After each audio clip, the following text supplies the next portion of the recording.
नमस्कार मित्रों, आज मैं आपके लिए इंद्र वज्रा छंद लेकर के आया हूं।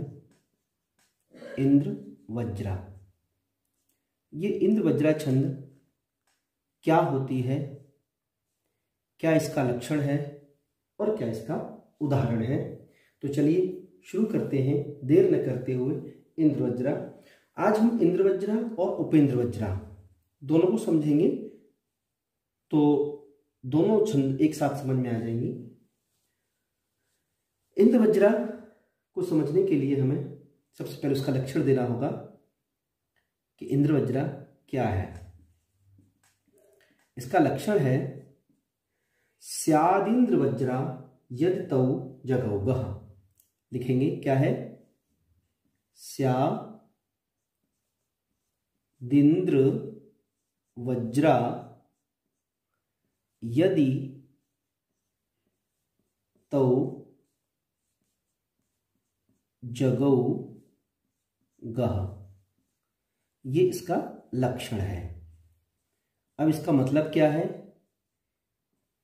अब देखिए, ये लक्षण है इसका।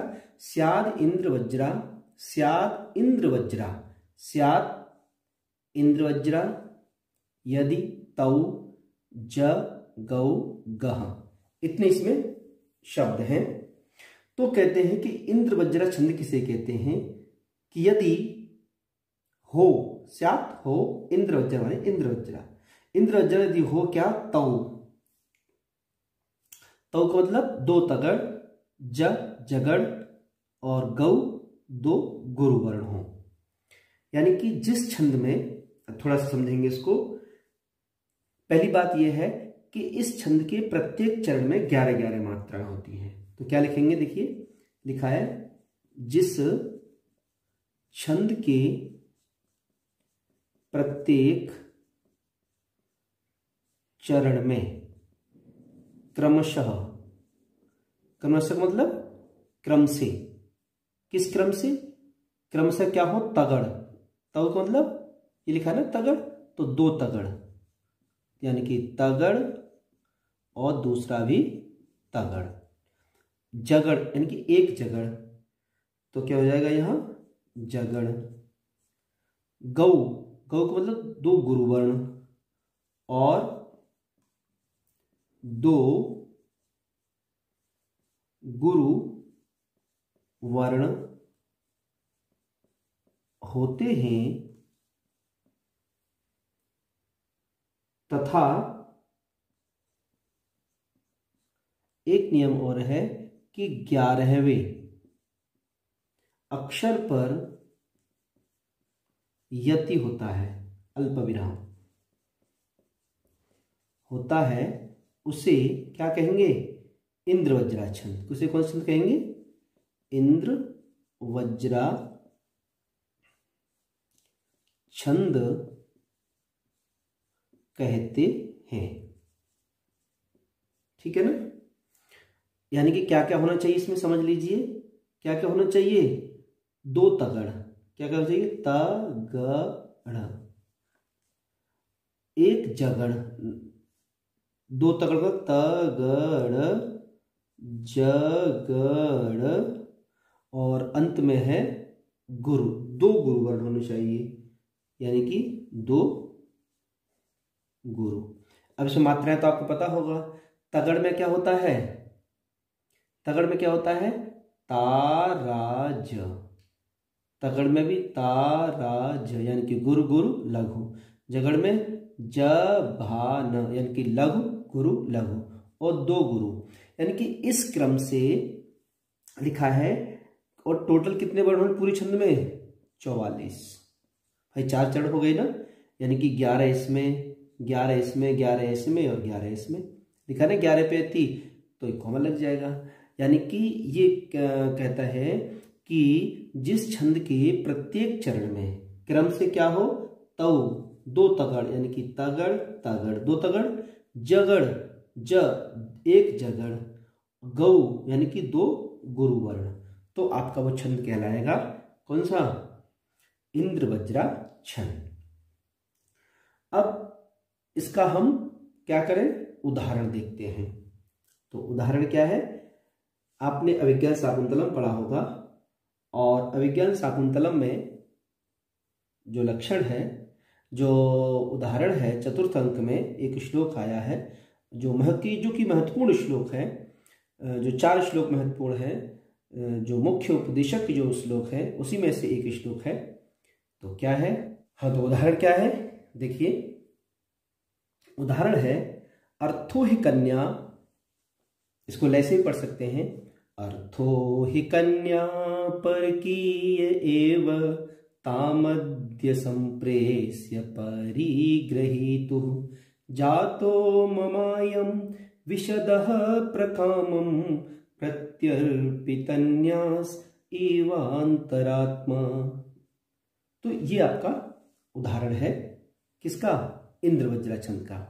तो इंद्र छंद में क्या क्या आना है? अभी आपने था कि 2 तगड़, यानी कि तगड़, तगड़, एक जगड़ और 2 गुरु, इस क्रम से आना चाहिए, ठीक है ना। इधर थोड़ा सा हम लोग यहां लिख लेते हैं, क्या क्या आना चाहिए? तगड़, तगड़, जगड़, गुरु और गुरु, ये आना चाहिए हमारा।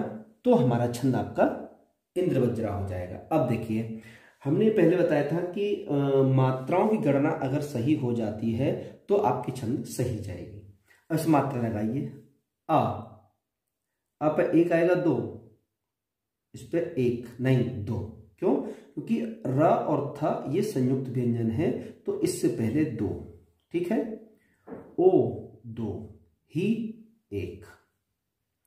इसमें क्या करेंगे कि 3 वर्णों का एक गण बनाएंगे, यानी कि 3 जहां मात्रा हो जाएंगी, 3 वर्ण हो जाएंगे, वहां पर इसको हम क्या कहेंगे? इसको त्रिक। ये बन गया हमारा त्रिक। 3 अक्षरों का, 3 वर्णों का एक त्रिक, यानी कि एक गण बन गया वो। तो अब देखो क्रम से हमारा ता है, ताराज, ताराज में गुरु, गुरु, लघ, ये हमारा क्या हो गया? तगड़, ठीक है। अब इधर देखो, क अपने आप में हृस्व है, लेकिन चूंकि ये संयुक्त व्यंजन से पूर्व का स्वर है, इसलिए इसमें गुरु हो जाएगा। या आपका गुरु है ही, प लघु हो गया, तो इसको भी आप क्या कर लेंगे? एक त्रिक बना लेंगे। अब देखो ताराज, तो ये भी क्या है आपका? तगड़ हो गया, ठीक है। अब आ जाइए नेक्स्ट, र लघु, की गुरु, य लघु, तो ये लघु, गुरु, लघु कौन सा हो गया? जगड़ हो गया, ये आपका जगड़ हो गया।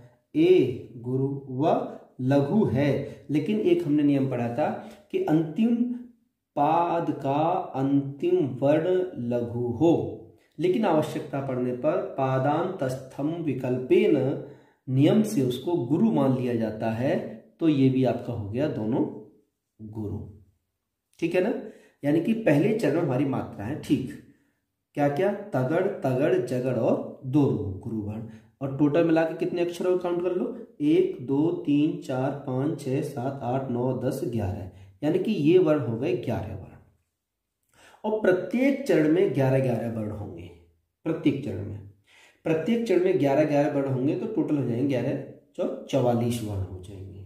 तो दूसरे में एक बार लगा के देखते हैं, ता गुरु, म देखो द्य संयुक्त व्यंजन है, इससे पहले वाला गुरु, लघु, सम प्रेस ये संयुक्त व्यंजन है, तो इससे पहले वाला गुरु, प्रेम में ऑलरेडी ये दीर्घ है, गुरु, य में 1।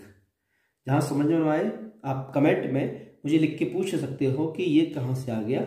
आप जो है इसको समझिएगा, और जहां आपके चिन्ह न लगे वहां मुझे बताइएगा।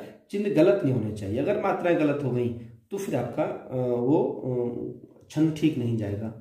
आगे देखिए, प री पे 1 है नहीं, 2 आएंगे, कि ग्रह संयुक्त है ना, तो इसलिए गुरु और ये लघु, गुरु गुरु। अब इसको 3 त्रिक बना लो, 3 3 3 और 2। अब देखो, तगड़, तगड़, जगड़ और 2 गुरु वर्ण हो गए, ठीक है। इसको भी देखेंगे, इसमें मात्रा लगाएंगे, जा तो म, मा यम वी लघु। देखो यम यानी कि अनुस्वार है, और जो अनुस्वार वाले वर्ण होते हैं वो हमेशा कैसे होते हैं, गुरु होते हैं।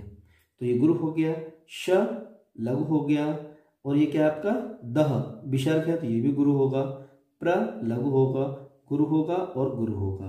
अब इसमें तीन तीन का बनाना देखना, तीन तीन तीन दो, तो क्या हो गया, ये आपका तगड़ हो गया, तगड़ हो गया, जगड़ हो गया, और दोनों गुरु हो गए। ठीक है। अब ऐसे इसमें लगाओ, प्रत्यय प्रत्यन्यास इवांतरात्मा। इसी तरह से इसमें आ जाएगा, क्या है, प्र लघु है, लेकिन ये य ता और य संयुक्त व्यंजन है, तो इससे पहले वाला प्र है, तो ये गुरु। प्रत्यार्पितन्यास, देखिए कहीं ना कहीं हमने ये गलत लिखा है, यहां पर प्रत्यार्पितन्यास, तो यहां ये था, तो यह प्रत्यर्पितन्यास, प्रत्यर्पितन्यास सही है ना, प्रत्यर्पितन्यास ही है, तो ये आपका गुरु हो गया। और र और प ये संयुक्त व्यंजन, तो इससे पहला ये गुरु हो गया, ये लघु हो गया, ठीक है, त गुरु हो गया, या गुरु हो गया, ये लघु हो गया, ई लघु, वा गुरु, त लघु, रा गुरु और मा गुरु। तीन तीन का बना लो त्रिक, तीन तीन और दो, 11 अक्षर होंगे, सब में देखें 11 अक्षर है, अभी काउंट करेंगे, तो 3 और 3 6, 3 तो 3 11 है, 11 वर्ण, इसमें भी 11 और इसमें भी 11 11 वर्ण हो गए। तो ये को ताराज यानी कि तगड़ तगड़ जगड़ और गुरु वर्ण दोनों, इस तरह से ये हमारे छंद में प्रयुक्त होते हैं। इस तरह से इसको हम कौन सा छंद कहेंगे, इंद्रवज्रा छंद। कौन सा छंद है ये, इंद्रवज्रा, ठीक है ना। तो इंद्रवज्रा छंद का लक्षण ये हो जाएगा, ठीक है। और ना समझ में आए तो मुझे बताइएगा, और दूसरे जो आपके उदाहरण है उनमें आप इनको लगाइए और फिर मुझे बताइए कि आपका सही आ रहा है कि नहीं आ रहा है, ठीक है। तो चलिए इसके बाद दूसरा देखते हैं। हमने कहा था आपसे कि इसको जो है इंद्रवज्रा और उपेंद्रा दोनों छंद पढ़ेंगे। देखो बहुत आसान है।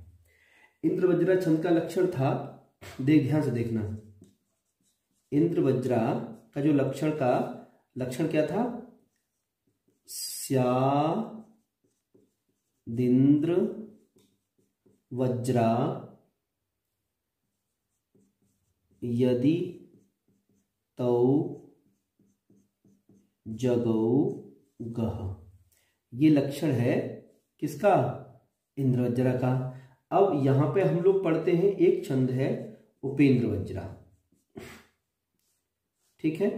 अब उपेंद्रवज्रा का लक्षण क्या है, उपेंद्रवज्रा इसका ये तो इंद्रवज्रा का है, ठीक है। अब उपेंद्रवज्रा का है, उपेंद्रवज्रा क्या है, उपेंद्रवज्रा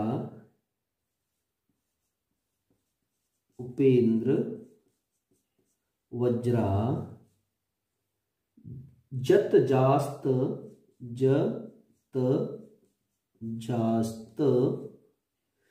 जास्त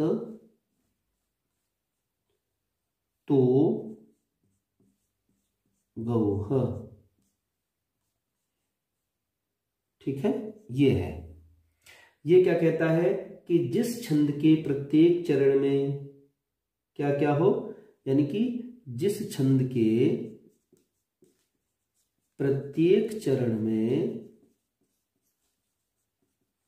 क्या हो, क्रमशः, वही क्रमशः,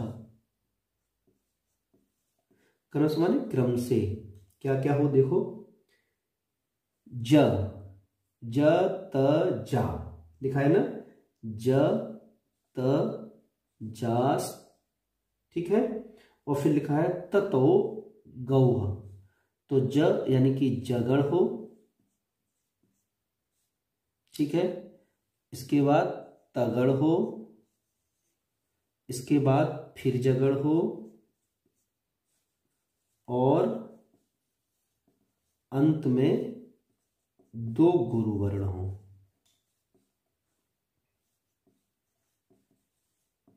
ठीक है, तो उस और 11 प्रत्येक में कितने वर्ण हो?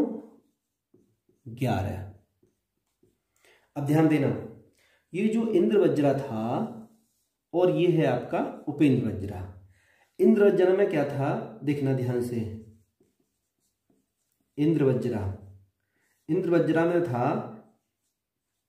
तगड़,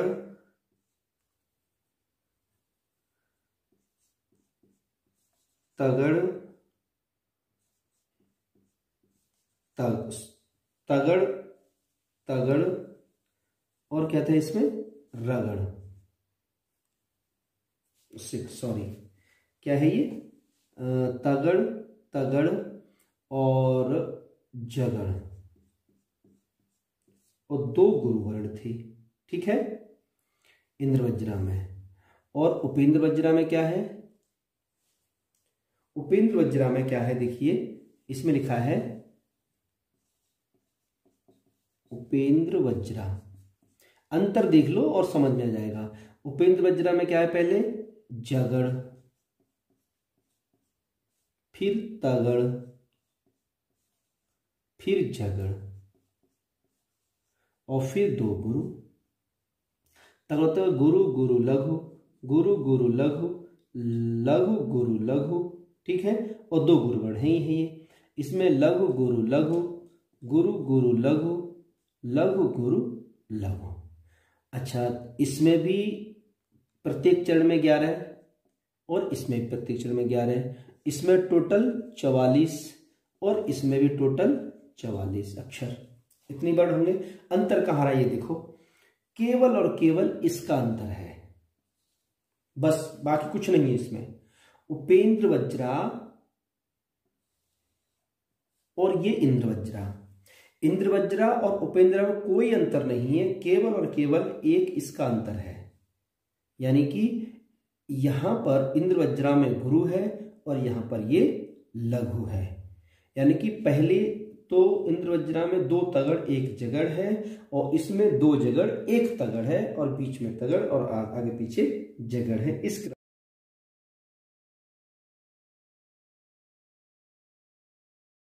क्रम से ये आपके होंगे। ठीक है ना, समझ में आ गया ना। और अब आप क्या करेंगे कि मैं उदाहरण दे रहा हूं, किसका? उपेंद्र वज्रा का उदाहरण मैं आपको दे रहा हूं। उदाहरण मुझे लगता है आपको सबको याद भी होगा और इस उदाहरण में आप मात्राएं लगाकर गणों सहित मुझे बताइए कि किसके गए हैं। उदाहरण क्या है? देखो ये है, सॉरी, भगवान विष्णु की स्तुति है इसमें। क्या? त्वमेव माता च पिता त्वमेव। एक चरण हो गया। आगे क्या है? त्वमेव, त्वमेव, त्वमेव बंधुश्च, बंधुश्च सखा त्वमेव।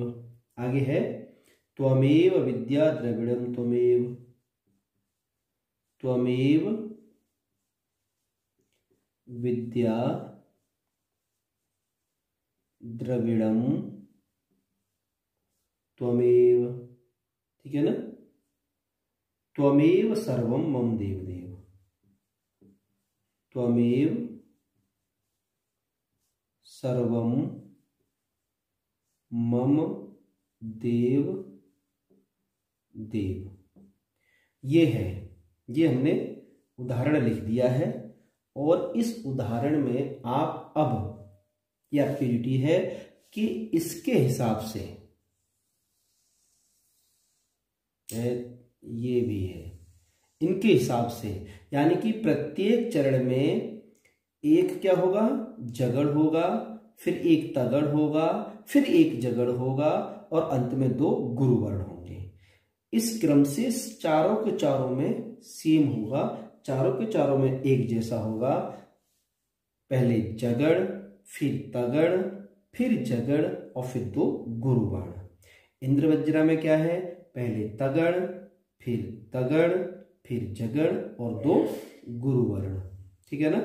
तो इनको आप मात्रा लगाएंगे और बताएंगे। अगर नहीं लगती हैं, अगर नहीं आता है समझ में, तो आप फिर मुझे बताइएगा कमेंट करके, मैं आपको फिर दोबारा से बताऊंगा। ठीक है ना। तो मुझे उम्मीद है कि ये दोनों छंद आपकी समझ में आ गई होंगी, इंद्रवज्रा और उपेंद्र वज्रा। और इन दोनों के जो लक्षण हैं ये हैं, इसका ये है इन उपेंद्र वज्रा का, और इसका ये लक्षण है।